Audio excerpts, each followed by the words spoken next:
آج کی کہانی بڑی دلچسپ ہونے جا رہی ہے کیونکہ آج ہم بات کریں گے ان 5 میجر ریزنز کے بارے میں جن کی وجہ سے پاکستان کی ریل اسٹیٹ مارکیٹ آج ان حالات کا شکار ہے کے اوپر ہی اگر ہماری گورنمنٹ کام کر لے اور تو انشاءاللہ ریل اسٹیٹ سیکٹر دوبارہ آپ کو اسی پیک پہ نظر آئے گا جس پیک پہ آج سے کچھ عرصہ پہلے تھا۔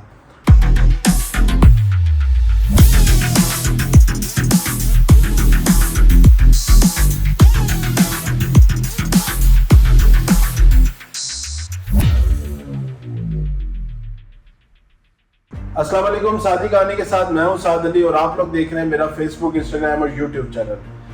آج کی کہانی بڑی دلچسپ ہونے جا رہی ہے کیونکہ آج ہم بات کریں گے ان 5 میجر ریزنز کے بارے میں جن کی وجہ سے پاکستان کی ریل اسٹیٹ مارکیٹ آج ان حالات کا شکار ہے۔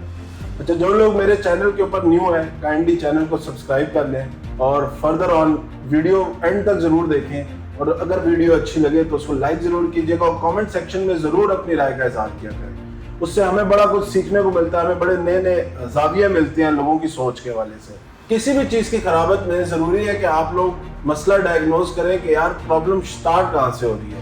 پرابلم کا سٹارٹنگ پوائنٹ آئیڈینٹیفائی کرنا بڑا ضروری ہے تاکہ ماضی میں جو بھی غلطیاں ہم سے ہوئی ہیں آگے فیوچر میں ہم ان غلطیوں سے اپنا آگے سبق لیں اور ان کو دہرانے سے گریز کریں۔ عمران خان صاحب کے دور میں پچھلے 3-4 سالوں کی اگر میجرلی بات کروں تو بہت زیادہ بوم دیکھا گیا ہماری ریل اسٹیٹ مارکیٹ کے اندر۔ اس کی وجہ یہ رہی میجرلی کہ ان کی جتنی بھی پالیسیز تھی وہ بڑی فرینڈلی تھی related to real estate sector. پہلے تو انہوں نے ریل اسٹیٹ کو سب سے پہلے ایک درجہ دیا انڈسٹری کا، اس کے بعد میجرلی جتنے بھی اوورسیز پاکستانی، کیونکہ پاکستان میں اگر ریل اسٹیٹ کو دیکھا جائے نا تو وہ سب سے سیف انویسٹمنٹ آج سے نہیں، آج سے 20 سال پہلے، 25 سال پہلے، ایون 30-40 سال پہلے بھی اگر آپ دیکھیں نا تو سب سے سیف انویسٹمنٹ جو سمجھی جاتی تھی پاکستان کے اندر وہ ریل اسٹیٹ تھی۔ ہمیشہ اس سے لوگوں کو فائدے ہی دیے، ہمیشہ جو بندہ بھی ریل اسٹیٹ میں پیسے لگا کے بیٹھا ہوا تھا وہ اس کے پاس ایک ایگزامپل ہوتی تھی کہ میرے والد صاحب نے یہ پلاٹ اتنے کا خریدا اور میرے دادا نے اتنے کا خریدا اور آج یہ پلاٹ جو ہے اس کی ویلیو اتنی ہے۔ یہ زمین جو میرے دادا نے نہیں خریدی تھی ان کو پتہ نہیں 5,000 میں مل رہی تھی، 10,000 میں مل رہی تھی، آج وہ زمین جو ہے 5 کروڑ کی ہوگی۔ تو ہمیشہ سے ایک ریفرنس رہا ریل اسٹیٹ کی انویسٹمنٹ کے حوالے سے لوگوں کے پاس۔ تو جب عمران خان کی گورنمنٹ نے جتنا بڑا یوزر فرینڈلی، بڑا لوگوں کے ساتھ، بڑا ریل اسٹیٹ سیکٹر کے ساتھ بڑا تعاون کیا، اس کی وجہ سے میجر جنک آف انویسٹمنٹ جو تھی اوورسیز پاکستانی نے وہ اس سیکٹر کے اندر آئی۔ سال 2021 کی اگر میں آپ لوگوں کو بات کروں تو تقریباً 15 سے 20 ارب ڈالر روپیہ جو فورن انویسٹمنٹ کی شکل میں پاکستان کے اندر آیا، جو کہ real estate specifically rail estate sector میں انویسٹ ہوا۔ اس کے بعد 5 سے 10 ارب لوکل پاکستانی کا اسی سال کے اندر ریل اسٹیٹ انویسٹمنٹ کے اندر ڈیفرنٹ سیکٹرز کے اندر لوگوں نے انویسٹ کیا۔ اب یہ 20 سے 25 ارب ڈالر کا پیسہ جو تھا وہ 2021 میں پاکستان کی ڈیفرنٹ ریل اسٹیٹ مارکیٹس کے اندر انویسٹ ہوا۔ پرابلم کہاں پہ آیا؟ دوسری طرف عمران خان صاحب نے ایمنیسٹی اسکیم بھی دی۔ ایمنیسٹی اسکیم کا بھی میجرلی میں کہوں گا 70 to 80% جو پیسے تھے وہ ریل اسٹیٹ سیکٹر کے اندر آئے۔ پرابلم کہاں پہ آنی شروع ہوئی؟ پیسہ تو ہمارے پاس آ گیا، عمران خان صاحب نے سارا پیسہ کلیکٹ بھی کر لیا، لوگوں نے ان کے اوپر ان کی positive approach toward real estate دیکھ کے بہت زیادہ پیسہ انویسٹ کیا، فورن انویسٹمنٹ بتحاشا آئی، جو کہ آج کے حالات دیکھوں تو آج اس کا 20% بھی پاکستان کے اندر فورن انویسٹمنٹ نہیں آ رہی ہے۔ آج اگر میں کمپیئر کروں 2023-24 میں انویسٹمنٹ فورن ڈائریکٹ انویسٹمنٹ جو کہ ریل اسٹیٹ سیکٹر میں آ رہی تھی تو وہ تقریباً 5 سے 10 ارب ڈالر کے بیچ میں ہوگی، جو کہ تقریباً آپ کہہ لیں کہ 30 یا 50 to 60% لیس ہے ایز کمپیئر ٹو 2021، اگر ہم اسی کو ریفرنس پوائنٹ رکھیں اپنا۔ تو پرابلم کہاں پہ آئی؟ پرابلم یہاں پہ آئی کہ پیسہ تو ہمارے پاس آ گیا، Imran Khan was able to collect money from, انہوں نے بڑا مزدار موٹیویٹ کیا، لوگوں نے ان پر بڑا ٹرسٹ کیا، وہ پیسہ لے آئے پاکستان کے اندر۔ یہاں پہ پرابلم یہ ہو گیا کہ اور اوپر سے انہوں نے 3 سے 4، اگر میں اسلام آباد شہر کی بات کروں تو اسلام آباد شہر کے اندر ہی 3 سے 4 بڑے میگا پروجیکٹ گورنمنٹ کے ڈیولپ ہوئے، جس میں راولپنڈی رنگ روڈ کا انیشیٹو لیا گیا، اس کے بعد مارگلا ایونیو کا انیشیٹو لیا گیا، اس کے بعد G13 کے آس پاس کا جتنا بھی ایریا یا I-14 I-15 کے اندر ڈفرنٹ آئلڈر پاس اور اس طرح کی کنسٹرکشن کا فیصلہ لیا گیا اور ان پروجیکٹس کے اوپر کام ہوا باضابطہ طور پہ۔ رنگ روڈ کی اگر میں بات کروں تو جو کام پچھلے 34 سالوں میں نہیں ہوا وہ 1 سے 2 سالوں میں عمران خان نے جو ہے اس کو انیشیٹ کیا۔ اس سے فائدہ بہت زیادہ ایکسپیکٹ، تقریباً 9,000 10,000 کا کنال تو صرف لینڈ خریدا گیا، اس کے ارد گرد 2 سے 2.5 لاکھ کنال کا ایریا تھا جو اس سے رنگ روڈ سے فائدہ اٹھائے گا، بٹ وہ فائدہ گورنمنٹ نے نہیں اٹھایا۔ اب وہ فائدہ گورنمنٹ کے نہ اٹھانے کی سب سے میجر وجہ یہ رہی کہ ہمارے پاس کوئی پلاننگ نہیں تھی, ہماری کوئی پالیسیز نہیں تھی, اور یہ سارا پیسہ گیا illegal, majorly illegal housing societies کے اندر. 80% میں کہوں گا انویسٹمنٹ جو باہر سے آئی وہ انلیگل ہاؤسنگ پروجیکٹس اور انلیگل کمرشل پروجیکٹس کے اندر انویسٹ ہوئی. اس کی وجہ کیا رہی؟ ان پروجیکٹس کا نہ تو لیگل سٹیٹس کے اوپر کوئی بات کر رہا تھا, نہ ہمارے ملک کی جو ڈفرینٹ ادارے ہیں جو کہ اس چیز کو مانیٹر کر رہے ہوتے ہیں, جس میں ریل اسٹیٹ ریگولیشن جتنی بھی اتھارٹیز ہیں انہوں نے اپنی ذمہ داری ٹھیک طرح سے نہیں نبھائی. انہوں نے پروجیکٹس کی سٹیٹس آج 2-3 سال بعد, مطلب 2023-24 میں ابھی آپ دیکھ رہے ہیں بیریا ٹاؤن کے اوپر بھی چھاپے پڑ رہے ہیں.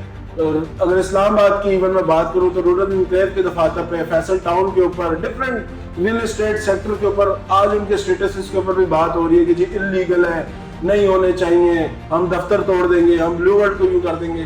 ویئر وردی اس سے پہلے یہ ادارے کہاں تھے جب یہ پروجیکٹس لوگوں کی کروڑوں اور اربوں روپے کی انویسٹمنٹس کرا رہے تھے. تو میجر خیر جنگ جو تھا انویسٹمنٹ کا وہ اس طرح کے انلیگل پروجیکٹس کے اندر چلا گیا, جس کے اوپر کوئی ریگولیشن نہیں تھی, کوئی کسی بھی ادارے نے کوئی اس کے اوپر ایک کہہ لینا کہ ایک وہ نہیں تھا, ٹائملی ایکشن نہیں لیا.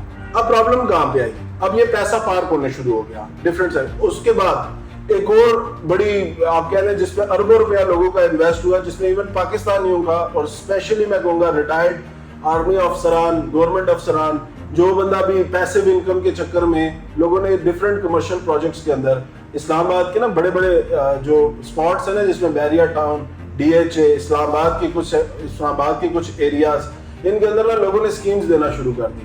بھائی آپ ہمارے پاس انویسٹمنٹ کریں, اسپیشلی کمرشل پروجیکٹس کے اندر, ہائی رائز بلڈنگ کے اندر, آپ ہمارے پاس پیسہ انویسٹ کریں, آپ ہمیں 1 کروڑ روپیہ دیں, ہم آپ کو اس کے ریٹرن میں پہلے دن سے ہی رینٹل دینا شروع کر دیں گے. یہ جو سود کا نظام پاکستان کے اندر آیا, اس نے اس مارکیٹ کا بیڑا غرق کر دیا. خفا نہیں ہونا اس چیز پہ کسی نے بھی, میں خود بھی مطلب میں سمجھ سکتا ہوں, وہ سینٹیمنٹس بھی سمجھ سکتا ہوں کہ یار جس بندے کو پیسو انکم چاہیے, جو بندہ ابھی ریٹائرمنٹ سٹیج میں نہیں بزنس کر سکتا, اس کو یہ سیف ہیون لگا کہ چلو یار ریل اسٹیٹ ہے, اس کے بعد ایک انویسٹمنٹ ہے, اس کا مجھے ریٹرن آ رہا تھا. آل دو اگر آپ ڈیٹیل میں جائیں تو سمپل سودی نظام تھا یہ.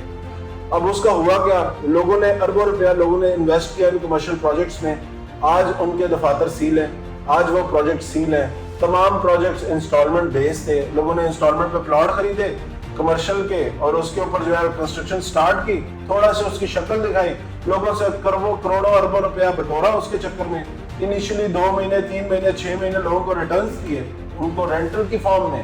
اس کے بعد نہ ان پروجیکٹس کا پتہ ہے, نہ ان مالکان کا پتہ ہے. آدھے سے زیادہ مالکان ملک چھوڑ کے بھاگ چکے ہیں, اور کچھ جو ہے نا جن کے اوپر لیگل, جن کے اوپر زیادہ آپ کہہ لیں گے فورس تھا, جو ٹائملی پکڑے گئے, وہ آج 2 سے 3 ایسے نام ہیں جو اس ٹائم ڈفرینٹ ہمارے کے اوپر کیسز چل رہے ہیں.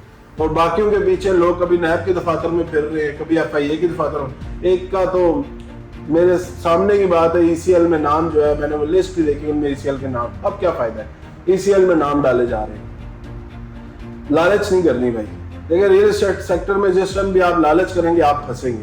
جس جگہ پہ بھی آپ دیکھیں, ایک ہوتی ہے لالچ, ایک ہوتی ہے انویسٹمنٹ کرنا. مجھے یہ جگہ فیزیبل لگ رہی ہے, مجھے لگ رہا ہے کہ یار اس جگہ کی لوکیشن اس طرح کی, اس سے مجھے ریٹرن آئے گا, وہاں پہ انویسٹمنٹ کرنا سمجھ آتا ہے. پیورلی اگر آپ اس چیز پہ آ جائیں گے نا کہ real state is the safest investment, ایسا کچھ بھی نہیں ہے. ریل اسٹیٹ میں بھی آپ کو جھٹکے لگتے ہیں, ریل اسٹیٹ میں بھی ایسے لوگ آپ کو ملیں گے جو تھوڑی سی لالچ دے کے آپ لوگوں کا بیڑا غرق کر دیں گے. پہلی چیز تو یہ تھی, دیکھیں اب یہ ہوا کیوں اور کیا میجر وجوہات رہی اس طرح کے مسئلے ہونے کی. ان میں سب سے بڑی چیز یہ تھی نا کہ دیکھیں ریل اسٹیٹ ریگولیشن اتھارٹی نہیں تھی, پہلی چیز. دوسری چیز, گورنمنٹ نے پیسہ تو آ گیا, لیکن گورنمنٹ کے پاس ایسی پالیسیز نہیں تھی کہ جس کے تھرو لوگوں کے پیسے کو سیکیور کیا جائے. تیسری میجر چیز یہ تھی کہ کوئی آپ کی ریگولیشن نہیں تھی ان ڈفرینٹ پرائیویٹ ہاؤسنگ پروجیکٹس کے حوالے سے بھی, اور ڈفرینٹ یہ جو کمرشل پروجیکٹس بن رہے تھے ان کے حوالے سے بھی, جس کی وجہ سے انہوں نے زیادہ تر انویسٹمنٹ جو ہے لوگوں کی جو ہے نا اسٹک کر دی. میجرلی اگر آپ اس ٹائم انویسٹمنٹ دیکھیں نا تو اسی طرح کے پروجیکٹس میں انویسٹڈ ہے. تیسری میجر وجہ یہ رہی کہ گورنمنٹ نے اپنے اینڈ پہ, دیکھیں ہاؤسنگ کی نیڈ تو ہے پاکستان میں, آج کے دن بھی پاکستان کے اندر 1 کروڑ ہاؤسنگ کی نیڈ ہے سالانہ, ٹھیک ہے. 10 ملین جو 2023-24 کے اندر 10 ملین کی ہاؤسنگ کی نیڈ ہے, ٹھیک ہے. اب وہ 10 ملین ہاؤسنگ اگر یہی گورنمنٹ پروجیکٹ اناؤنس کرتی اور اس میں اوورسیز انویسٹمنٹ آتی کہ یار ہم ہاؤسنگ کے پروجیکٹس بناتے ہیں, لو کاسٹ ایسے پروجیکٹس بناتے ہیں جن سے